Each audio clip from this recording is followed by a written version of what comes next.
Hi everyone, it's me, Jenna. Once again, I'm here to talk about the paranormal. This Saturday, which is September 17th, is my investigation for the 13th floor haunted amusement attraction. And that opens, I think, on the 24th of September, which is the following week. So, this week I'd like to take you along with me. So, in addition to going into the actual amusement area, I will be talking to the lead investigator of San Antonio Ghost Hunters, and I will be talking to the demonologist of the group, as well as the spiritualist guy who is also in the group and who has a very famous cousin, and we'll talk about him when I interview him. But everything paranormal that night will happen. You will see pictures, you will see videos, and you will hear my EVP. As a matter of fact, I wanted to tell you a little bit about what I do as far as the podcast goes. Tracy and I started the podcast December of 2012, and it was his idea. He texted me one day and said, "Hey, you want to be my co-host for a podcast?" And I said, "Sure." So he started it on a Saturday. We went taping, and then we finished the whole show and everything went fine up until a month or so after. Then ASCAP came in, so we couldn't play any cool music anymore. We had our show ending with Ozzy Osbourne, "See You on the Other Side." We started it with Alice Cooper's "Welcome to My Nightmare," but with ASCAP, it cut everything out. So we had to create noises and background ambiance with our vocals, with things we had. It was a fun time, regardless of limiting us on music and having some cool music play in the background. But the podcast consists of sharing stories, and what had happened was he had read somewhere, out of all the scariest places in America, we were number 12, San Antonio, Texas. So what he wanted to do was make the podcast and put in as much information about San Antonio to get it more famous and to get us to have more visitors for the paranormal side of San Antonio. We were well known for the tracks. The story is, there was a school bus of kids that was going home from school, and their bus got stuck on a train track, and they couldn't get it started. The bus driver couldn't get it started. So at that time that it got stuck, a train was coming, and apparently the bus got hit by the train and all the kids died, the bus driver died, everybody died. The legend is, you go and you park your car at the railroad crossing. You park it there, you turn your car off, you put it in neutral, and it pushes the car uphill. The kids push you out of the way so you won't get stuck on the tracks. It works. It's been, I don't know if you want to say debunked, but it's been tried from, I think it was Fact or Faked. They said it was a geological happening going on with the ground, that it was actually going down when it looked like the illusion it was going up. I don't know. The fingerprints that were supposedly on the cars that simulated the kids pushing the car over, those are supposedly your own fingerprints, that the grease on our fingers stay on the car, so if you put dust or baby powder or whatever, it's going to bring up your own fingerprints when you close the trunk or when you close your door. The fingerprints that show are yours, supposedly yours. So, although the tracks have been famous for years, the more we got information from it, the more we found out that there was never a school bus train accident at that particular place. And there was an actual train and bus, but I think it was in a different city. I think it was Nebraska, I don't remember. So needless to say, there was no evidence found as far as the crash happening between the bus and the train. So even in the archives here in the San Antonio paper, all the way back to 1935, supposedly when it happened, there's no evidence or no reports of anything like that happening as far back as 1930s. So just because it's not happening doesn't mean it's not haunted. There have been a lot of bodies found in the area, and so there's been a lot of murders out there. So to say that it's not haunted is wrong, because it's haunted is just not haunted by a school bus of kids and a train. But it's always fun to go down there anyway. You know, you catch some good stuff, whether it's UAPs or if you believe in orbs, you catch a lot of those out there, but then you can get that confused with the bugs that are out there, or the dust, because there's dust out there. So that's just one of the famous cases here in San Antonio that a lot of people know about.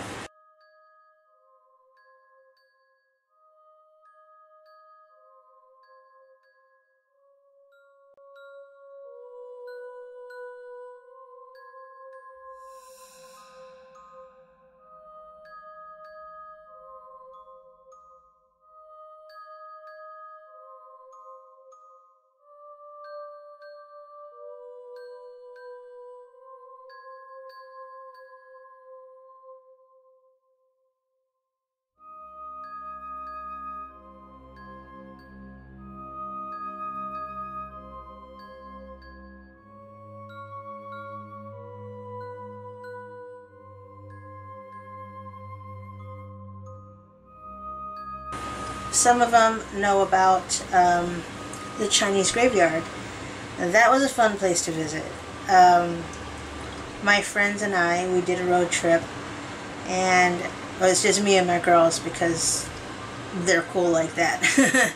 We went down to the Chinese graveyard, and it was open because there was the gates. They have a big gate, but then there's another gate behind it, and so you get to go in either way. It's just an open area. So the rumor is you can't go past the middle of the tree that's in the middle of the graveyard, because you would go and enter into a different dimension or a different plane of existence. So we decided we wanted to try it. So we decided to get out the car. We had a flashlight, that was all we had. And we walked, and you know, we're three big girls. So we're walking and talking and we're laughing, and then all of a sudden we start hearing footsteps. So I stopped, and we were all in a row. It was me, and then Maria, and then J-Ro. And I'm the one that drove because the girls didn't want to drive. So I was driving, and I had the keys. And the rule is, when you're in investigation, you follow the one with the keys, because that's the only way you're going to get out of there.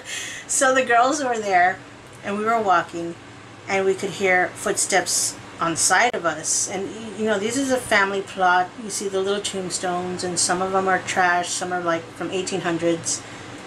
And so we stopped, and we were quiet, and then we took one step, and we stayed quiet, and we would continue to walk, and then you could hear more footsteps behind us and on the side of us. So we turn and we look, and you could see the grass was like over 6 feet tall, and there was grass, huge grass on each side of us. So it was a clear night. It was in summer, so it wasn't really cold or anything. And we took one step further, and we heard growling coming from all around us, growling. And it was like a werewolf growl, the gurgly, deep werewolf growl. That's what we heard. So we thought, okay, it's time to go to the car. So we did a 360, and we're big girls. We don't run. We walked really fast. We walked really, really fast. And We ended up going to the gate. We didn't look back. I was fiddling with my keys because that scared me at the moment, because that's all we had was flashlights. So I opened the door, the girls jumped in, I turned on our headlights, and all you see is the grass moving, but you don't see anything. So we decided to take off and head out somewhere else other than that. But that's another place that people don't know about. Now, when I heard about Chinese Graveyard, I was in my CCD classes, and I think they just told us because they wanted us to get scared, but it happens. It happened. It was an experience that was kind of hard not to feel like nothing's there, because something was there. I don't know. It's in a deeply wooded area, so it could have been javelinas, it could have been something that growled like a wolf. I don't think there's any wolves there. It's too close to the city or to the expressway, so I don't know what it was. But the Chinese Graveyard, people said that they've seen apparitions of women walking on the side of the road. They've seen 10-foot tall men walking. They've seen wolves in the area, or a man-wolf with long claws and big sharp teeth. I don't know if this is real or not, because like I said, CCD classes went from age range, so my older sister's group kind of were telling the younger group this story, so I'm not sure if they're doing that to scare us. But as I got older, I told my friends about it and told them what I heard about it. We went out there to experience something, and we experienced something. So if you're ever in San Antonio, go to the Chinese Graveyard. It's pretty cool. It's off of 410 in Zarzamora, just to let you know.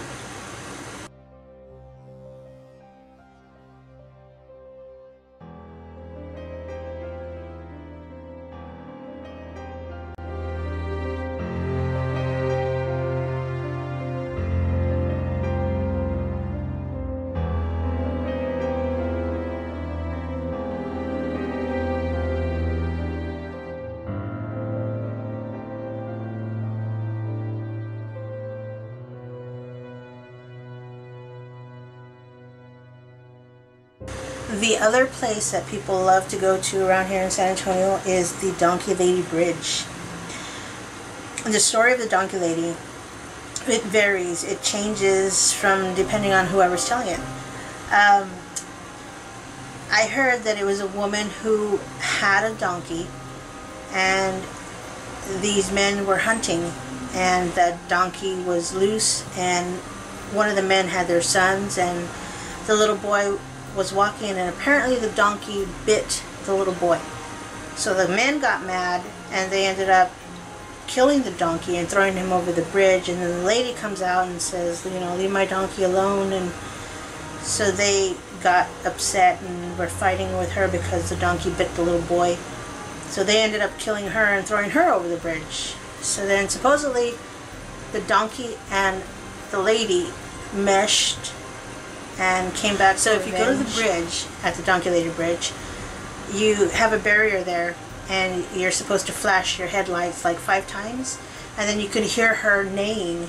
There was this phone number that you could call, and it would answer with a donkey neighing, you know, and it would have a cackling witch on the other end and saying she's going to come for you. And back in the 80s, my friends and I would call the Donkey Lady number all the time. And it was true. I mean, I don't know if somebody did that or set it up. It was pretty cool. But I forgot the number. I just recently connected with the phone number for it, and I just didn't get to write it down. So, but the Donkey Lady Bridge was an interesting place to go to. Everybody during Halloween would go out there. I met and networked with a lot of investigators out there. People wanted to join our teams and wanted to join our group, and so we let everybody that wanted to go and join us to join us. There's this area on the Donkey Lady Bridge. It's further back into the forest. The further you go, the more enclosed the woods around you are. And I can never make it to the back because you start hearing things. You start hearing growling, you start hearing footsteps, you start hearing whispers of people, disembodied people. I don't know if there's so many trails in that area. I don't know if people are just messing with you, or because it's so dark, who would go into the woods in the dark? Dark. I don't know. It was really weird. It's got a creepy feel to it. Every time you go towards the back, it's got a very heavy, dense feeling. So they've actually beautified it. They turned it into a beautiful park because it's out there on Applewhite Road, and the actual road that the Donkey Lady Bridge on is called Jet Road, J-E-T, and it's out there towards Toyota. Toyota's right across from it, so they ended up beautifying that Donkey Lady Bridge area, and they turned it into like a cute little park where it has little walkways and everything, except for the back part. So the front part where you're supposed to flash your lights is now like this beautiful little walkway with beautiful landscape. They did a beautiful job of it. Unfortunately, they have these little barriers in the middle of the bridge where it tears off. They didn't go past a certain area, so they kept it as is. So if you see the barrier, you can still go to the back, but nothing changed, and it's still very dense and very heavy when you walk back there. Even in the daytime, it's like nighttime when you walk in the back. So if you're ever in town, go to Applewhite Road, go to Jet Road, you'll see Donkey Lady Bridge, and you'll check it out. Go have your own experience.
Those were some places that we'd loved to venture out to whenever we wanted to just go and find or catch something paranormal. There's a friend of mine who saw a UFO, and she was telling me about it. And one day she told me, you know, when I was at home, she was my best friend. We're still best friends. And she was telling me that she heard this noise, and she and her sister were outside, and they saw our high school was like right there between her house and my house. I lived right behind our high school. So she was telling me they had heard this noise, and they looked up in the sky and they saw this bright light just floating really slow over the high school. And I freaked out, and I told her, you know what? I saw the same thing. I was outside playing with my dogs, and we had a porch, and our yard was fenced. And my mom and dad were inside, and I was outside playing with my dog. It was a German Shepherd. And I didn't notice, but the dogs turned and they started barking, and I was like, what are you barking at? And then I look up over our school, and I can see this big round cylinder thing, and it was like round like that round, and it's like that big, and it was like floating really slow over our high school. And like I said, I lived right behind our high school. We were in the back part of the high school, and I was in awe. I was just looking at it floating towards me, and it was coming straight towards me, and then it floated right above me, And I would see all these pretty little lights. One of them was like white and it kept going in a circle. The others were red and blue and flashing.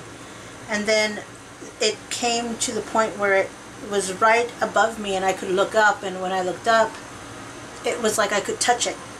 And it was quietly floating. It was quiet. And it was so huge. And it was not a blimp. It was not a plane. It was a cylinder. And it went right over me. And I was looking up at it, and I saw it pass over me. And my dogs were barking, but I wasn't paying attention. And I didn't even think to call my parents out to tell them to look what I'm seeing. So I go around to the corner of my house, and it's still going really, really slow. And we lived right behind, I think it's 35 and 10. So the cars were passing by, and this was flying low. This craft was flying really low.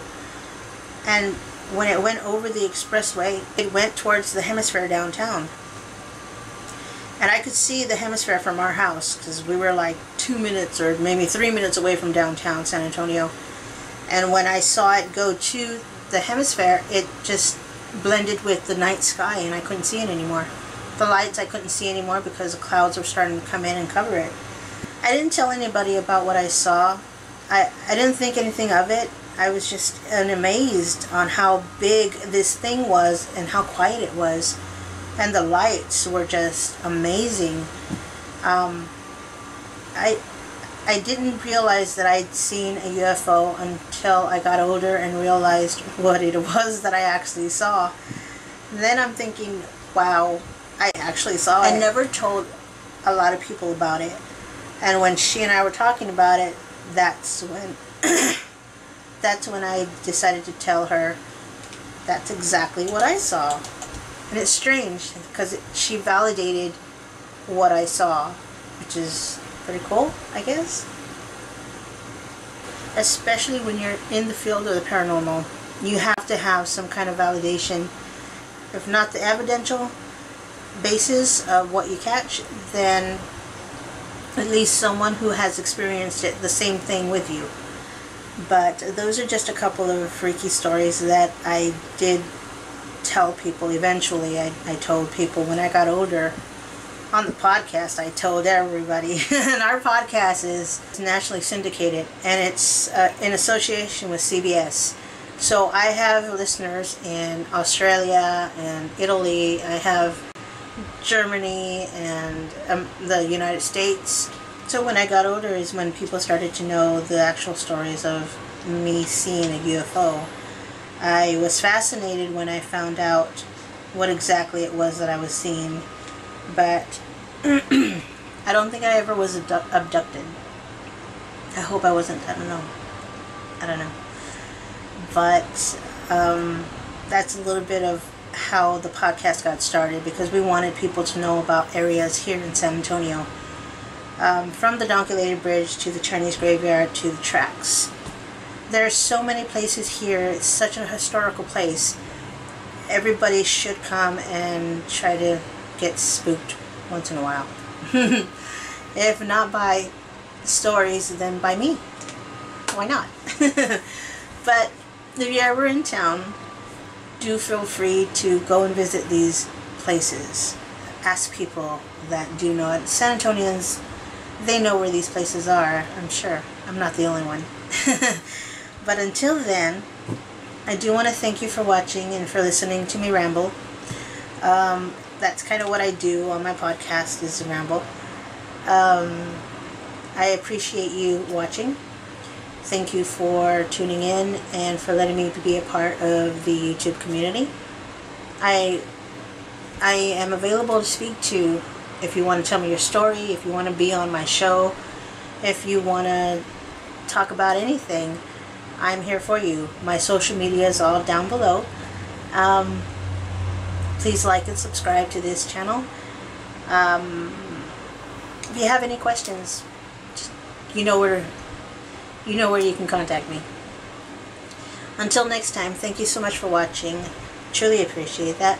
Have a great night and pleasant dreams. Bye.